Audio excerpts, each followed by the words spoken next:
You are tuning into Hello to our amazing audience out there. You, yes, I am talking about you. We're back with another episode you would never want to miss. And trust me, I'm always missing out. But this is something worth staying for.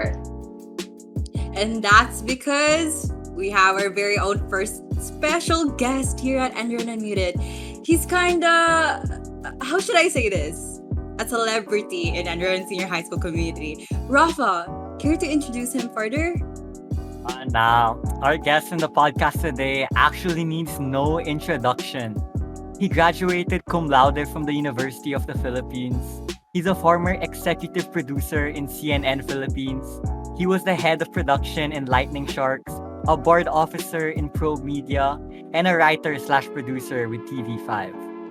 Anyway, all these come in very handy since he's also a professor of media literacy and research here in Enderun College.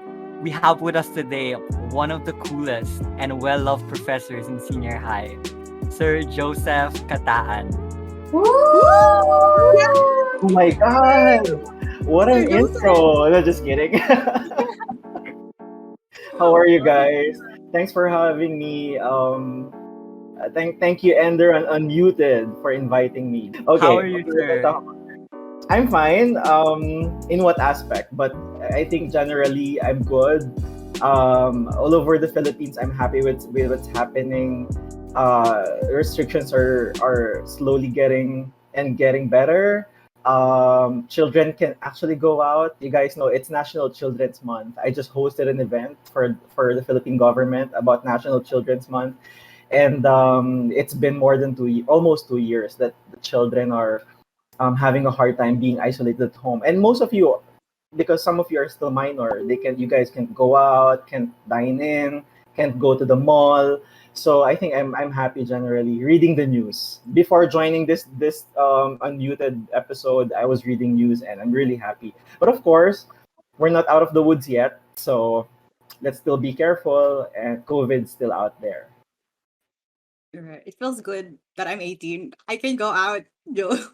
What about my two fellows here are 17, right? I Yeah. minors Can't relate. Can't relate, can't Wency. relate.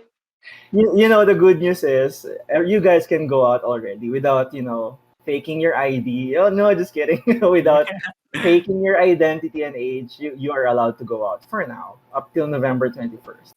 So hopefully that it doesn't change and we don't go back to lockdown and things get better and better as the days go by. Anyway, what are we gonna talk about? All right, so I'm actually really glad you asked. So before we actually dive into our main talk, we'll be having a mini icebreaker just to keep the ball rolling. I love the energy we have right now. So you guys already know it. But to give you context, here are the mechanics. So you have 5 seconds to name 3 answers based on our prompts. And don't worry, because if you find something too difficult, you may opt to pass.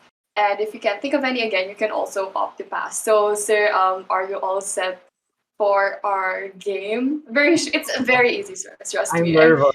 I'm nervous. So I'm sure for someone like you can do this with ease. Like you can do this with your eyes closed. And I don't even know if that has anything to do with it. But yes, sir, you can do it. Well, I'm nervous, but fire away. Game. All right. Timer's ready. First question. Are you ready? Wait. 5, 4, 3, 2, 1. so, sir, what would you most likely be famous for? I'll be famous for robbing a bank and giving it to poor people. So kind of you. Sorry. Next question. Is that allowed? A very unique answer. No. I think in the past life, I'm like Robin Hood because I can't withstand seeing people going to bed without anything on their stomach. And I feel like if I have an opportunity, I would save the world. But you cannot save the world. You guys know that. I've been telling you that in the class. I can't save the world. But I think if I'll be famous, pag di ko napigilan, if I can't help it, I would rob a bank and distribute it to the 99% poor people. It can't be just 1% enjoying the wealth. I think that's a really great point, actually. I mean, honestly, I wish I could the same, but I'd probably be robbing like I don't know, a bookstore and buy all the stuff I could get. For the next question, again, name 3 things you are most grateful for. Oh, okay. Food, shelter, and education. Next question. Next question is, what do you like to do in your free time? I like listening to music, exercise, walking my dog, and reading. I think he's better at this in this game. We were such a mess in the first episode. Oh my god. So wait, I have to answer in 5 seconds. Within 5 Yes, sir. seconds. Yes, Oh, sir. okay. I didn't get that. Anyway, game. What's the next? What was the last movie you watched? 5, 4, 3, 2, 1. Next question. Sorry. Cinemas are closed. Okay. Oh, And I have a very poor attention span, so I keep on skipping even on Netflix and Apple TV. Sorry. Oh my gosh, I think we're all victims of that. I know. Anyway, next question, please. And then the last question coming from me is, what was the last place you traveled to, or where rather? Oh, okay. I've been to overseas in Dubai, and then just last week, Tagaytay. wow. Oh, Travelers Sir. all around. if only we could, sir. If only we could also. The last place I went to was my bathroom. Same. The no. trip was amazing, guys. The water, the mirrors. House, guys. That's a good answer. Actually, I should have answered. I've been to paradise, but I've never been to me. Okay, sir. Are you ready for for the next half? Yes. Are you ready? Let's continue, sir. Okay. Yes. Name 3 condiments other than ketchup, mayo, and mustard. 5, Worcestershire sauce. 3. Oh my god. Tomato ketchup. No. Did you say banana ketchup? I can answer tomato ketchup, right? I said ketchup in general, sir. Ketchup in general. Okay, sir. Next question. If you had $1 million right now, what would you do with it? I'll trade with cryptocurrency and I'll pump the hell out of it and get it back to fiat money. Wow. That's a very smart decision. No, it's wrong actually. You guys know I'm into digital currency. It's not how it's intended to be, but you ask it, if I have millions, I would invest it somewhere and make it grow and get the profit back. Okay, sir, for this next question. Name 3 Hollywood actors that have received Oscars. Wait, hindi ako Hollywood. Halloween, sir. It seems like you're not over Halloween yet. Have you had like a nice Halloween party or event? Did you go Wait, out wait, with wait. your- Hey, sir, we're giving you too much time for the next question. Sir is actually just thinking of the answers like right now. Yeah, He's like he's racking like through the inside his brain. What? Hollywood actors. Next na lang, I don't follow Oscars, honestly. Okay. Next. Name 3 By the way, it's a fraud award giving body. That's why I don't follow. Ooh. Look guys away, heard it guys. here Look away. Dirty, guys. I mean, most of the great artists of all time didn't get any awards, so come on. Give us a Okay, break. sir, this next Anyway, go ahead. This next question is gonna be easier. Name 3 underrated ice cream flavors. Salted caramel, bubblegum, and mango. Mango. Let's just go. I like mango ice cream. Ayaw nila. They don't like mango. Cause Really? I mean, in my experience, most of my friends hate it. I don't know why. Maybe because it doesn't taste like mango. I should make my research topic about that. That's Oh, why. no. Why doesn't mango ice cream taste like mango? Yeah, why doesn't mango ice cream taste like mango? How does this affect? I know how does this affect. Okay, going It's back, a sir. marketing strategy. What is Marketing the qualitative analysis behind No, mango sir. ice cream not tastes like mango ice cream? And also bubble gum. Actually, you know why bubble gum is underrated? Because you don't eat bubble gum. So when you turn it into an ice cream, are you gonna swallow it or not? So, I mean, I'm not sure. I think I've ever tried bubble gum. No. No, That's it. hindi Right. masarap. Okay, sir. Going back, sir. For the Hmm. last question, name three of your most memorable Enderun experiences. Oh, of course, my first day ever in class. I brought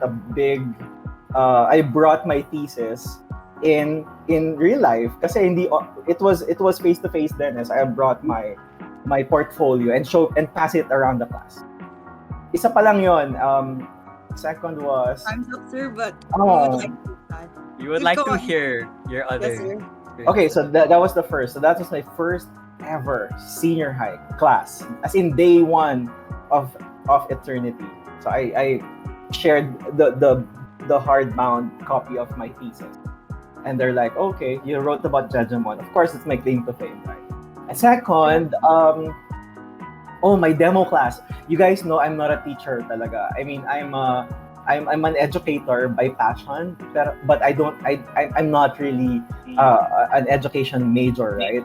So I was so nervous and sweating and almost hyperventilating when I was doing the demo class in Enderun in front of the principal. So yeah, and of course the third one is meeting my former colleagues. You guys know I joined Enderun in 2010. That was my first stint after graduation. I helped them with their marketing and external relations.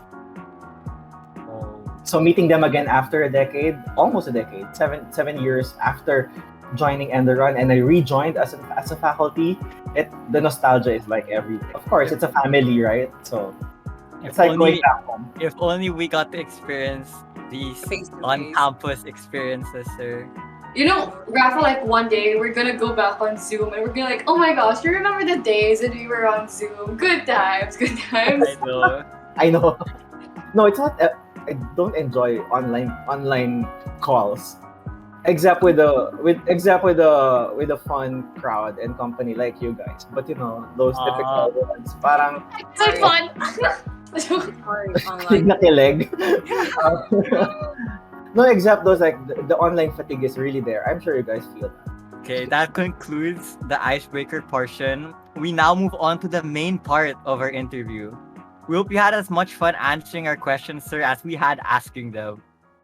Right. We sure had a lot of fun getting to know you, Sir Joseph. And since we had a glimpse of who you are earlier in our intro, we now want to move this talk to a deeper level.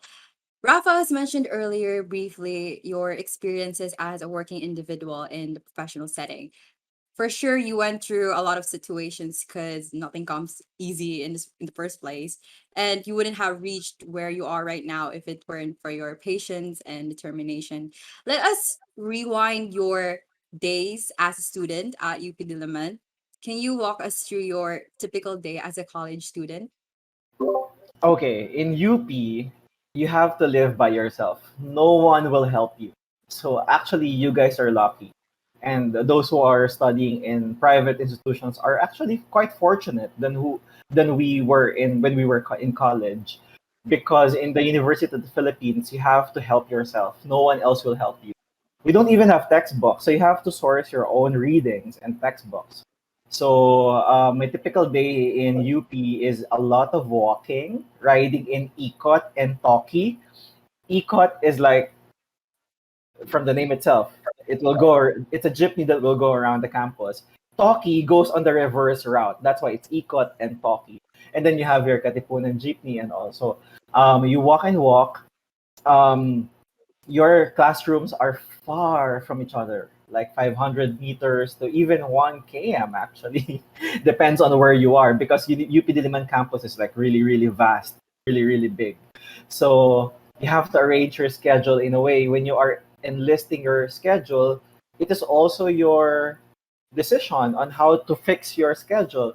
In many institutions like Enderun right now, it's us who fix your schedule, right? But in UP, you enlist it yourself and jigsaw your schedule in a way that you're happy and you're convenient about it. So The typical day would be going to classes from my earliest class is 7 a.m. So I leave the house at 6 a.m. And then my last class would be around 5:30. So it's a full day of class every day with a lot of walking, a lot of reading while walking because you have to catch up with your readings while walking. And it's not just studying. You meet a lot of friends. You join organizations. I was active in politics when I was in UP. I ran twice in the student council. So I was really active as well. Very, very outspoken as a UP student. Hearing this makes me realize how lucky we are. I'm not gonna lie. Like hearing what Sir's Sir's been through, it's just we May, realize how fortunate we are. Rafa's like going I'm through at a it loss right for now. words right now because He's really going through I can it. imagine yeah, how Rafa, stressful that could be. it's a challenge. That's why they say when you graduate in UP, it's UP University of the Philippines, but it's also UP University of Pila. It's also University of a lot of things. So it's actually a microcosm of the Philippines. You have crimes in the university. You will lose your cell phone in your wallet. You will meet your loved one. You will meet your ex, diba? You will meet your almost lover and some heartbreakers. I mean, everything's there. It's a microcosm of the Philippines. You have trapo or traditional politicians there. The best and the brightest are born in UP. At the same time, the worst and the nightmare of the Philippine government were graduates from UP. I That's mean, why we are here as a nation because many of our leaders are from UP. No, just kidding. So, sir, moving on to the next question that we have prepared for you. What are some hardships you've had as a student? Okay, well, UP, it's you have to really, really help yourself. No one will do. So when I was a student, I wasn't really. When I was younger, actually, I wasn't born in a rich family. I was just lucky because my dad was a military. So there's a support from the government, and then my mom had a small business, and I was the only child of family, so they were able to raise and support me the whole time. But I was really born rich, so it was really a blessing that I got to UP, a good diploma afterwards. But when I was in UP, I had to try some sidelines and side gigs. I do hosting. I did some tutorials with elementary or grade school and secondary students. So what I do is that I spend the whole day in school, and then I do my part-time jobs in the evening. So if you can just imagine, how do you do that? You study the whole day, you work the whole night, and then you deal with your subjects, your homeworks, your papers, your reports, wee hours of the morning, and then you go to school the next day. So you can just imagine that was the cycle of my life, 4 years in UP, and it taught me a lot of things. It taught me to be responsible, and that's why right now when I got to different jobs and led me to a lot of promotions, money came as a reward of hard work. I learned to take care of my finances, and I learned to take care of my properties. I learned to invest, to to save money, and to help others who need it and had similar experiences when I was in the university. So yeah, overall, it's a good experience. There were a lot of hardships, not just financially. Studying is really, really difficult. It was a competitive environment, if you can just imagine. You had the best and the brightest in the Philippines, so you just compete with those who had 1.00 average almost in their high school and secondary school.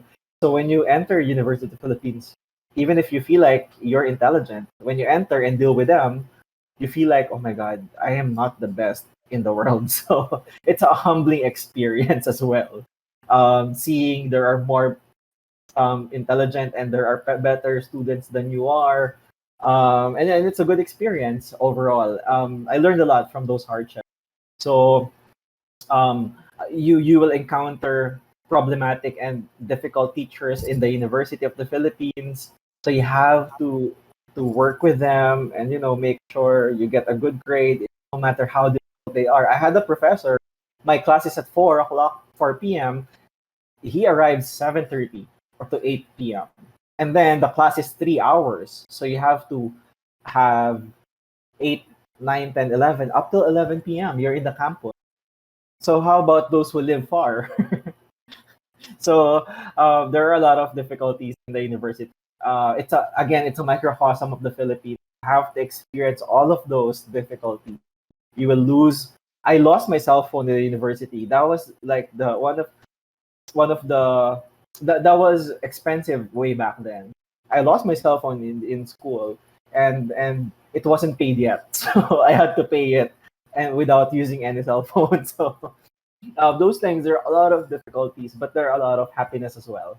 Overall, the good things outweigh the bad ones. So overall, it's good. That was really inspiring to hear, sir, especially knowing how far you've come. Um, to think you were even a scholar, right? And Yep. being a scholar myself, I'm curious to find out what was it like for you being a scholar? Were there any pressures you faced? And if Of so, how did you deal with them, sir? Of course, a lot of pressures from all sides and all fronts and back. You can just imagine. You you have to deliver excellent grades, otherwise you lose your support, right? You have to deliver and prove yourself to your parents, otherwise they will doubt you. You have to prove and support yourself and love yourself and believe in yourself. Otherwise, who else will support you and love you, right? And of course, you have to comply with the scholarship requirements. Otherwise, you will lose it. So imagine every day the struggle, the anxiety, the difficulty that you had to face. You have to perform your best, even if you have days that you don't feel like to perform best. Um, but that's just really the game. You have to be strong and prove yourself worthy of all those, and one of them is the scholarship that the government gave you. So yeah, it's really difficult. So I'm actually, I'm pretty sure everyone here can tell that this comes from a lot of experience and hardship. So, sir, we'd like to know, was there a specific event or experience in your life that had a significant impact on, or something that has helped you bring you to where you are right now? Any event, sir, the first thing that comes in your mind. You know what? Okay, the event really that propelled me to where I am now is through my mentors. I mean, without them, I won't be here where I am. I mean, I don't claim that I have made it, but I feel like I had a very, very strong support system. And I think that is really, really important. I had my mentors in CNN. I had my mentors in the organizations that I joined.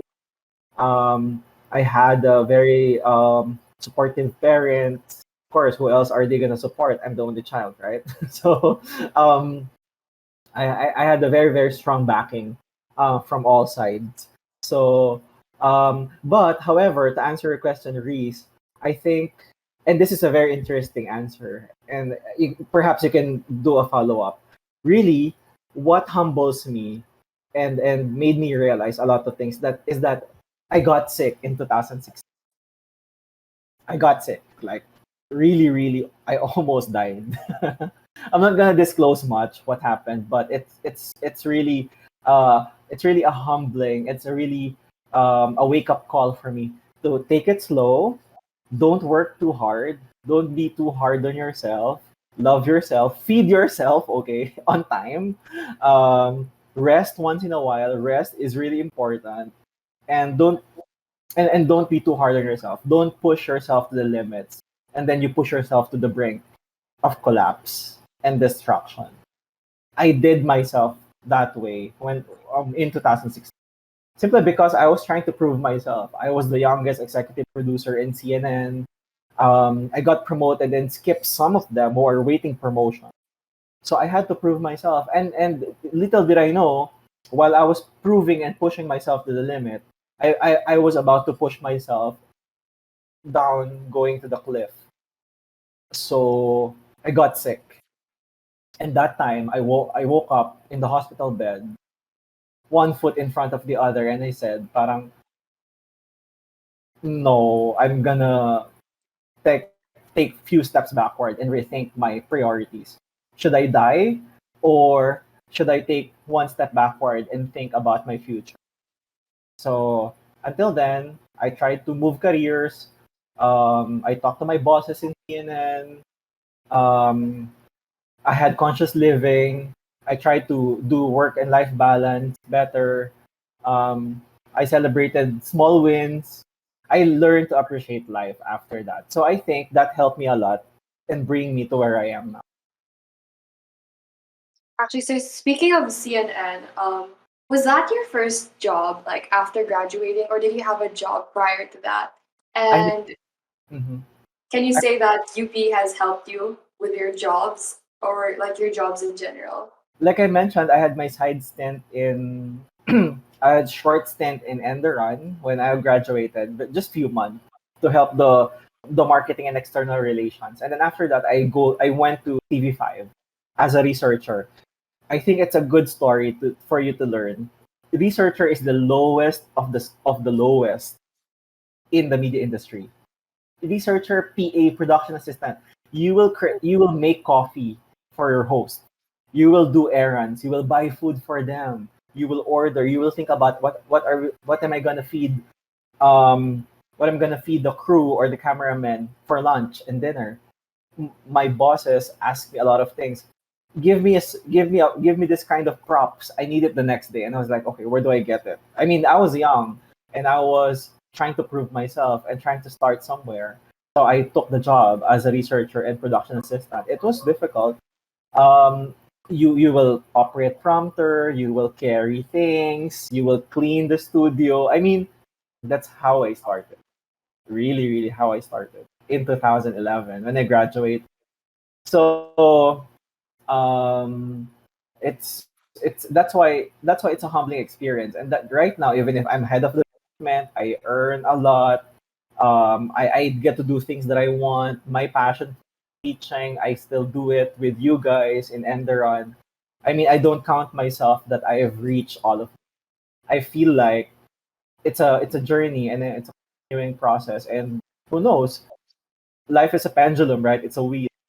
So even if I am okay now, we don't know what brings tomorrow. What tomorrow brings rather. So you just have to really really work hard and think about yourself. That's what I learned. I actually, just to add, like myself, I see where Siri's coming from, and I can definitely attest. Coming from the province, I came from the province. Very short seg. I came from the province, and then I transferred to Manila 3 years ago, and it was just me and my sister. I didn't have my parents, and I understand like coming. Unfortunately, the quality of education is very different, and having to like catch up with what they were doing, with what they were doing. It was really hard, and I definitely I felt that on a personal level, like trying to prove yourself because I didn't want people to see me as like someone who just came from the province, someone who didn't know what she was doing.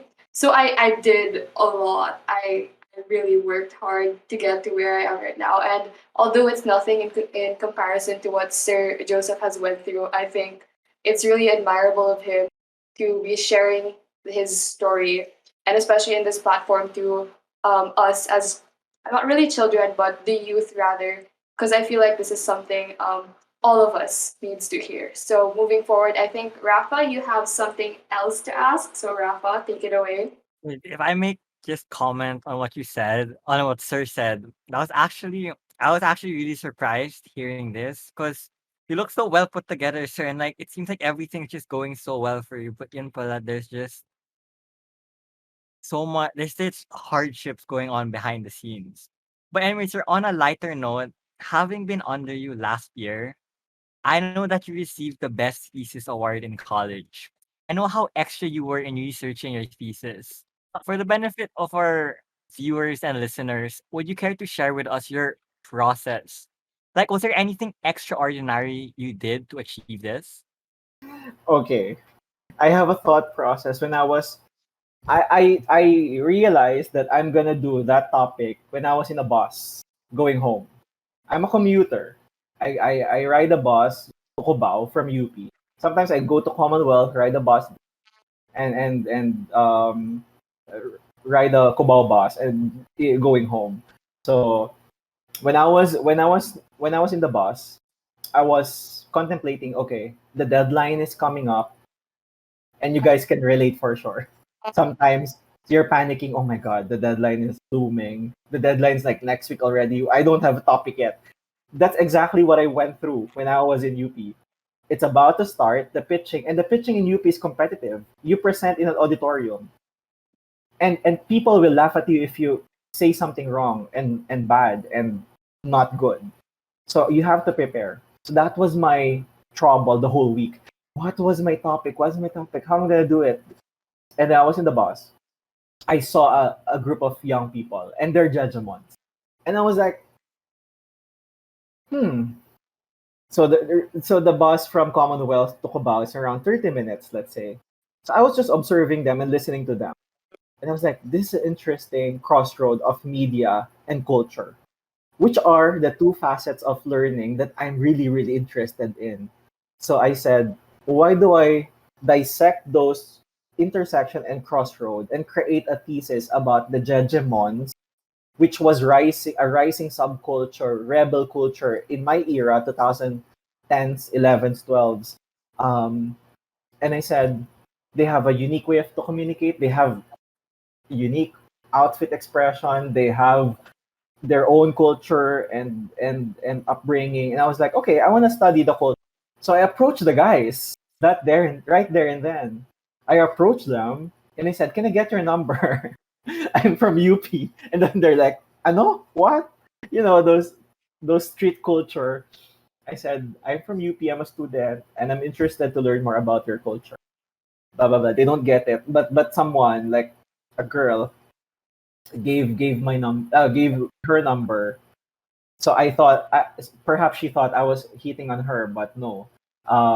So she gave her number and started communicating, and that was they had a chapter in Fairview, Quezon City. Like Judgments, they have a branch and a chapter in Fairview, Quezon City. So you can just imagine they're like really street culture, but they are an organized group. So I stayed in their area for 1 month, studying and taking note of how they live, how they struggle with their parents. Because the headlines in 2011 and 12 was Dep Ed was saying, kill all Judgments, not kill the people who are wearing Judgments, but kill the culture because they are rebel culture. That was the headlines then. So I was like, okay, this is a big deal. It's a national issue. So it's a good opportunity for me to be the first ever researcher to conduct a study about them. So I made a thesis out of it in two languages, one in English, one in their Jejemon language. Because you have to accommodate their language.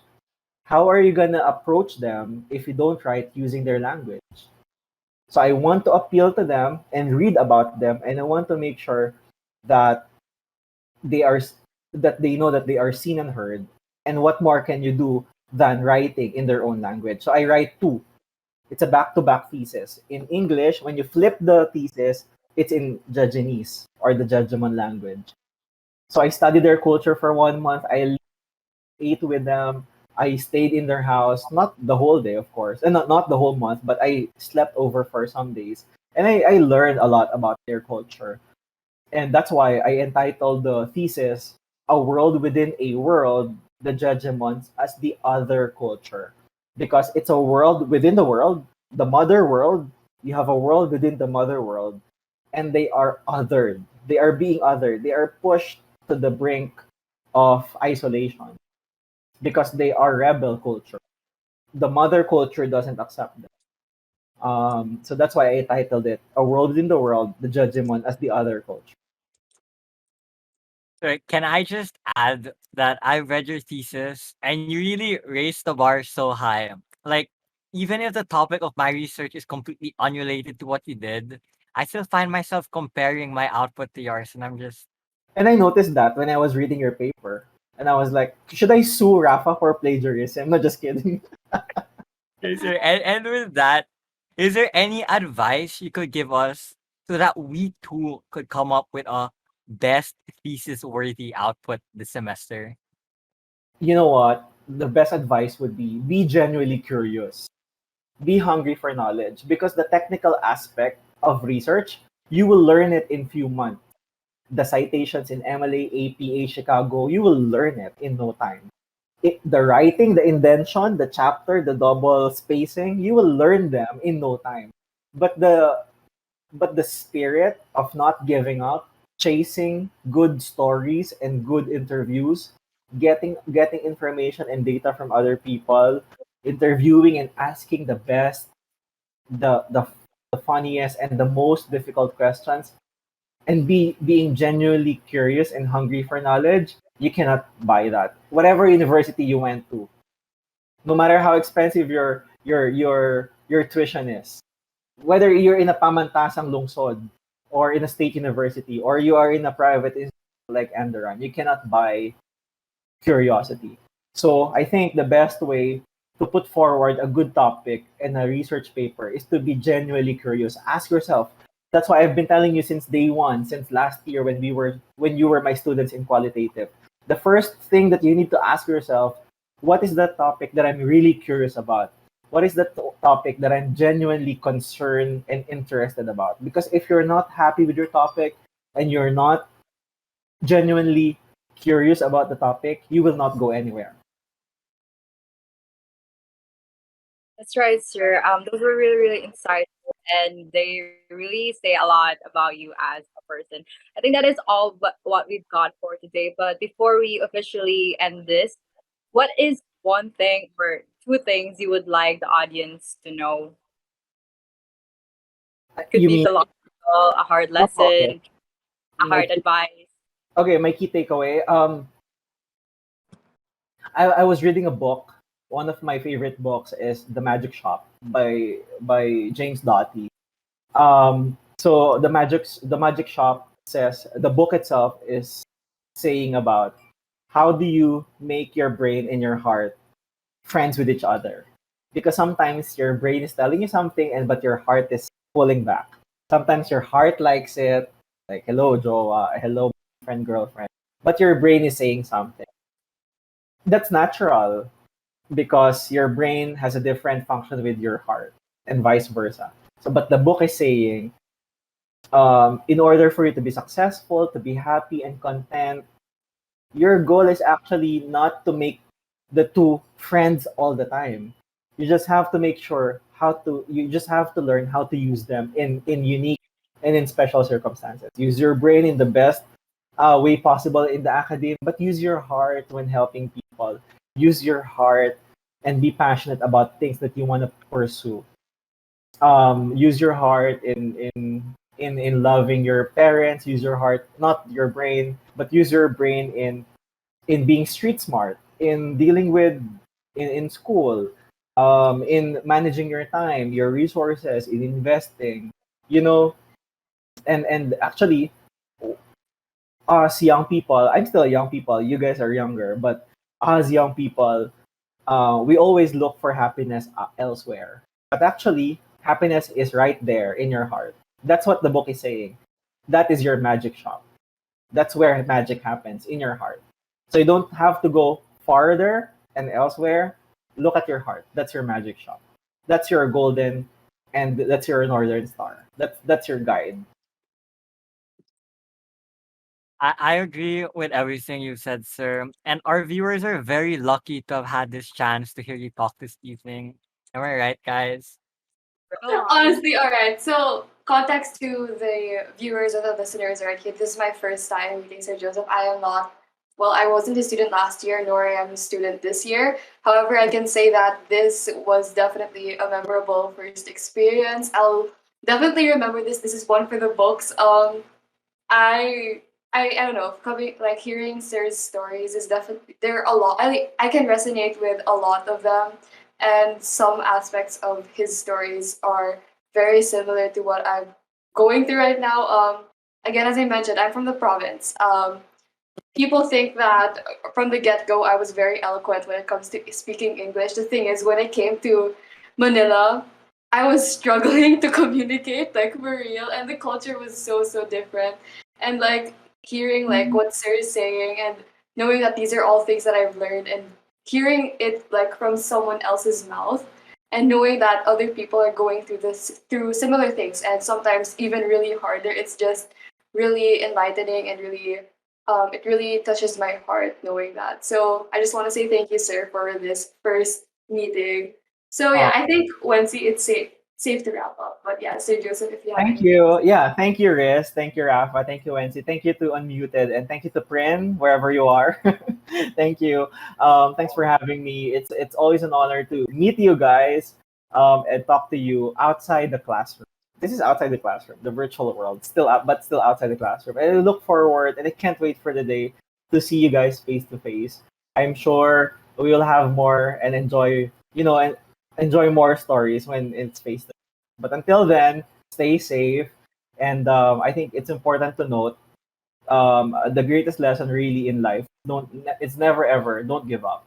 It sounds cliche because we always hear it, but when you say don't give up, it's okay to get tired. It's okay to cry. It's okay to be vulnerable. It's okay to to not show up sometimes. But the key there is when you're ready to show up, when you're better and more confident in yourself.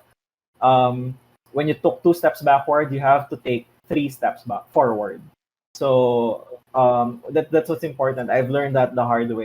So take care of yourself, be healthy, and love your family, love your friends. That's the most important. Once again, thank you, sir. So with that, don't forget to follow us on social media at Enderun.Unmuted and Ink Enderun on Instagram and on Facebook. If there's anything you want us to talk about, feel free to reach out by sending us a message. Unfortunately, this is the time we will be muting, but don't forget to tune in with us every time we unmute.